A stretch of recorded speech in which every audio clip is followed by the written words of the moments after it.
Hi friends, type 2 diabetes हेले आम कौन कौन अवॉइड करवा दरकार आसतु जानिबा आजिर किछि टिप्स ताको अवलंबन कले आम टाइप 2 डायबिटीज की नॉर्मल बा कंट्रोल करि परिबा।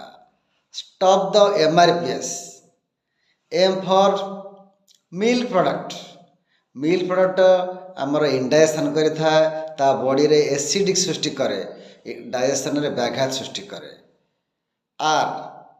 Are for refined food, processing food, rice, processing rice आपण अवॉइड करंतु।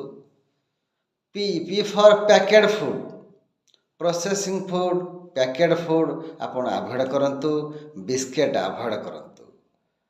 S for sugary food, sugar, ice cream, cold drink avoid करंतु। सुस्थ रहंतु, डायबिटीज कंट्रोल करंतु।